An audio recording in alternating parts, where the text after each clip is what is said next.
Group studies 4-5 दोस्त मिलके बैठ के पढ़ रहे हो, क्या वो आज की डेट में 2020 में जब सबके पास अपना अपना फोन है, अपना अपना पर्सनल इंटरनेट कनेक्शन है, जब चाहो फोन निकाल के इंस्टाग्राम स्क्रॉल कर सकते हो, आज भी क्या वो सक्सेसफुल है?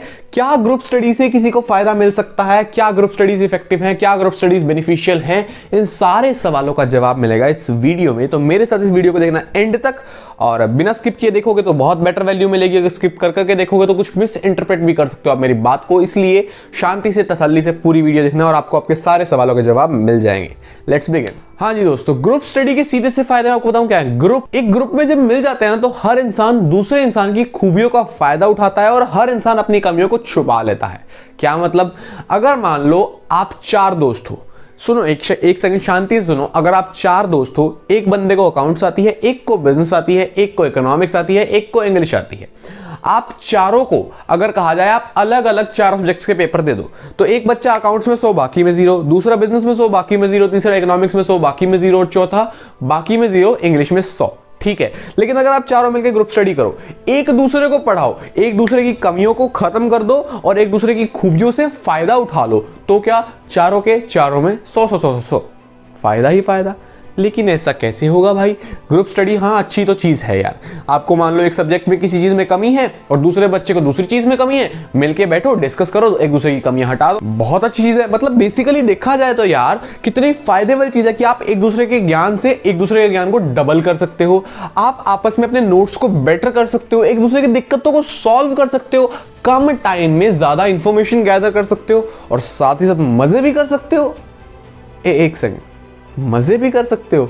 यही तो दिक्कत है मेरे भाई, मजे भी कर सकते हो, क्योंकि लोग ग्रुप स्टडी को स्टडी सेशन से ज्यादा मजे का सेशन समझते हैं। YouTube पे काफी वीडियोस भी पड़ी है जो वाइन टाइप या फनी टाइप में बनी होगी, ग्रुप स्टडी ऐसी जाती है वैसी जाती है। हाँ कभी कभी होता है ऐसा, जब आप अनसीरियस लोगों के साथ ग्रुप स्टडी करने जाते हो तो होगा, कोई दिक्कत नहीं है। लेकिन जब आप सीरियस हो, सामने वाला सीरियस है, दोनों के कुछ ना कुछ डिफाइंड टारगेट्स हैं, तो ग्रुप स्टडी से डेफिनेटली आप मैक्सिमम एक्सट्रैक्ट कर सकते हो। अब ये तो हो गई बात कि ग्रुप स्टडीज के क्या क्या फायदे हैं। इनको आपको अगर लेना है तो कुछ बातों का ध्यान रखना होगा। अब आगे वीडियो में हम उन्हीं बातों की बात करेंगे जिनका आपको ध्यान रखना होगा, जिससे आप ग्रुप स्टडी में फायदे ले पाओ। So let's begin with point number 1, कौन, कहां और कितना। सबसे पहली बात, कौन बच्चा ग्रुप स्टडी कर सकता है। ग्रुप स्टडी वो बच्चे आपस में मिलकर कर सकते हैं जिनके कहीं ना कहीं कुछ टारगेट्स डिफाइंड है। देखो कुछ बच्चे होते हैं जिनको मेरिट लानी है, कुछ होते हैं जिनको सिर्फ पास होना है, और कुछ होते हैं जिनको 100 फोड़ने हैं।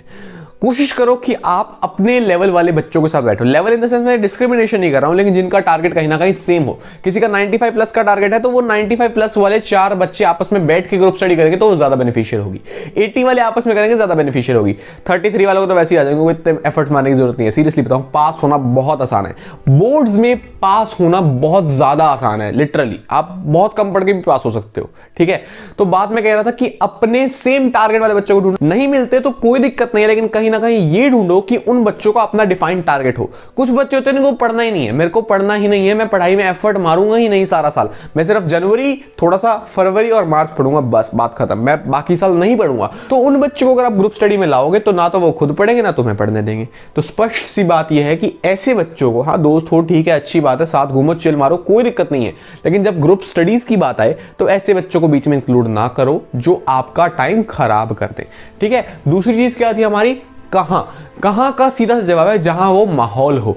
आप किसी ऐसी जगह पे पढ़ो जहां शांति हो, जहां वो लाइब्रेरी वाली फील हो, इन द सेंस जहां बहुत ज्यादा शांति है और वहां पढ़ रहे हैं बच्चे, वहां बुक्स हैं, जो भी है।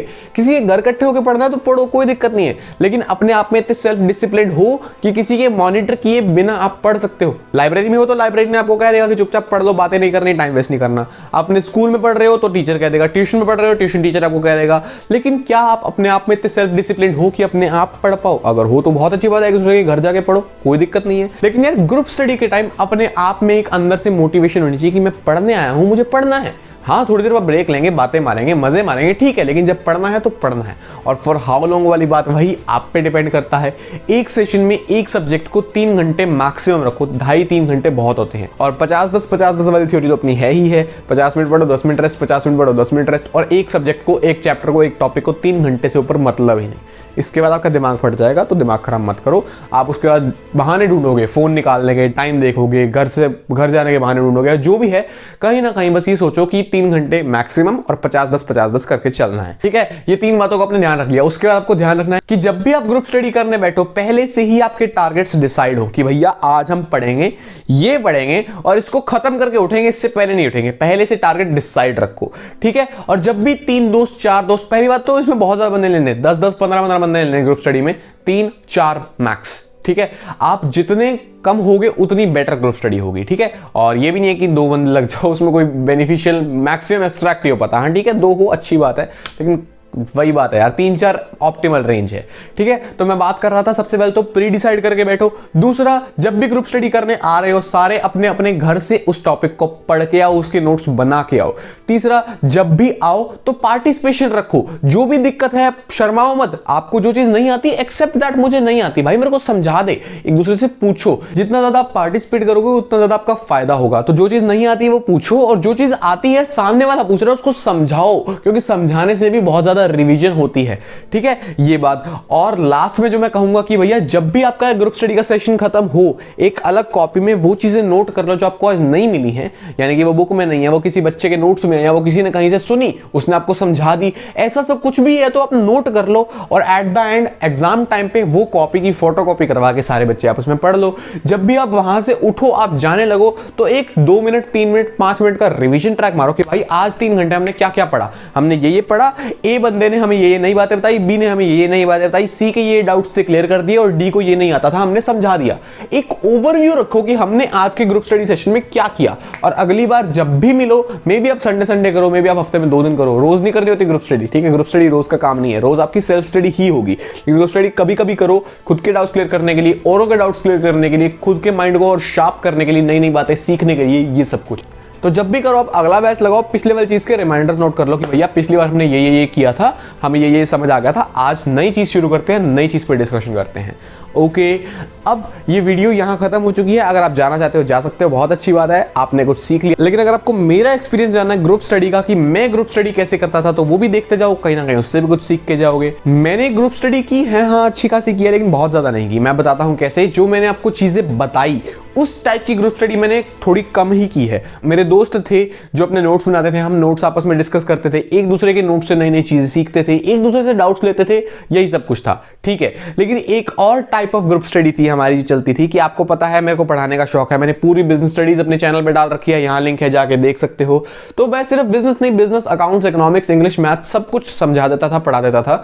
तो जो भी ऐसे बच्चे थे जिनको नहीं समझ आ रहा, इन द सेंस जरूरी नहीं है टारगेट छोटा हो, चाहे कोई पास वाला है, चाहे कोई मेरिट वाला है, चाहे कोई 95 वाला है, चाहे कोई 100 वाला है, जो भी है, जिसको कोई पर्टिकुलर टॉपिक, कोई पर्टिकुलर चीज, कोई पर्टिकुलर चैप्टर समझ नहीं आ रहा, मैं उसको समझाता था। मेरे ट्यूशन टीचर्स भी कभी कभार कर देते थे कि भैया ये 3-4 बच्चे हैं, ये 5 बच्चे हैं, ये इतने हैं, इनको ये चीज समझा दे, वो समझा दे, मैं समझा देता था। और वो भी मैं, मेरे लिए ग्रुप स्टडी है, मेरे लिए बहुत बेनिफिशियल थी वो चीज। लिटरली जब आप किसी को कुछ समझा देते हो, कुछ पढ़ा देते हो, उनको समझ आए ना आए वो आपके ऊपर है, लेकिन आपको अच्छे से समझ आ जाता है। सही बता रहा हूं मैं, क्योंकि जब आप किसी को पढ़ाते हो ना, आपके माइंड में हर वो चीज दिखती है। मैंने बताया ना, पर्सपेक्टिव का खेल है, कि आप जब किसी को पढ़ा रहे हो उसको एक पर्सपेक्टिव दिखा रहे हो, लेकिन आपको सब कुछ दिख रहा है। ठीक है, पढ़ाते हुए आपके माइंड के होराइजन्स और खुल जाते हैं। तो अगर आपके पास कोई है पढ़ाने के लिए, बहुत अच्छी बात है, उसको जरूर पढ़ाओ। कोई नहीं है पढ़ाने के लिए, बेड पे बैठ जाओ, सामने कुछ नॉन लिविंग थिंग रख लो, पिल्लो रख लो, टेडी रख लो, कुछ भी रख लो, उसको पढ़ाओ। आपकी नॉर्मल डेली लाइफ में भी ये चीज बहुत काम आने वाली है। ग्रुप स्टडी नहीं कर रहे ना करो, करते हो ठीक है, अच्छी बात है, नहीं हो रही तो कोई बात नहीं, सिंपल कोई नॉन लिविंग चीज रखो, समझ लो कि उसको आप समझा रहे हो, और उसको समझाओ, उसको पढ़ाओ, चैप्टर पढ़ाओ, बहुत अच्छे से याद हो जाएगा। कुछ भी चीज याद नहीं हो रही, किसी और को याद करवा दो, आपको याद हो जाएगी। दैट इज इट भाई, बात खत्म करते हैं। ग्रुप स्टडी पे मैं यही कहना चाहता था कि ग्रुप स्टडी अच्छी चीज है, लेकिन थोड़ी मुश्किल है, क्योंकि बच्चे कंसंट्रेटेड नहीं है, बच्चे डिसिप्लिन नहीं है, बच्चे करना चाहते हैं लेकिन कर नहीं पाते, क्योंकि बार बार फोन निकल आता है, मीम्स देखने लग जाते हैं, कोई मजाक कर रहे हैं, बीच में मजाक करो, अच्छी बात है, माहौल रखो, लेकिन पढ़ाई वाली चीज सीरियस रहनी चाहिए, ये चीज याद रखो। बीच में कोई चीज याद नहीं हो रही, उस पर किसी ने मीम बना दी, किसी ने कुछ जोक मार दिया, उस जोक से वो चीज अच्छे से याद हो जाएगी। मानो इस बात को कि जब आप एग्जाम में जाओ और कुछ याद रहे ना रहे, वो जोक याद रहेगा आपको। तो बीच में मजाक करो, अच्छी बात है, लेकिन मजाक में कहीं ऑफ ट्रैक ना चले जाओ। भाई तेरे को पता है क्या हुआ उस दिन, मैं ऐसे जा रहा था, वैसे जा रहा था, जो बिल्कुल बेतुकी बातें हैं वो ना करो। स्टडी से रिलेटेड रहो, स्टडी से टच में रहो, ये चीज ठीक है। तो ग्रुप स्टडी पे बस मैं इतना ही कहना चाहूंगा। इससे पहले एक वीडियो बनाई थी सेल्फ स्टडी पे, अगर आपने अब तक वो नहीं देखी है तो ये रही वीडियो, जाके चेक करो। और दूसरी चीज ये कि चैनल को सब्सक्राइब कर देना अगली ऐसी ही अच्छी वीडियो के लिए। कुछ भी अच्छा लगे तो लाइक कर सकते हो, शेयर कर सकते हो, और बुरा लगे तो कमेंट करो, बताओ भाई क्या बुरा लगा, जो भी बुरा लगा वो अगली वीडियो से आपको देखने को नहीं मिलेगा। जो भी सजेशन आप दोगे हम उसको इंप्लीमेंट करेंगे अपने चैनल पे और अगली बार से उस कमी को सुधार लेंगे। तो बहुत बहुत धन्यवाद ये वीडियो देखने के लिए। ऐसी ही और वीडियोस देखने के लिए आप मेरा चैनल चेकआउट कर सकते हैं और ये वीडियो ये प्लेलिस्ट भी चेकआउट कर सकते हैं and tap here to subscribe.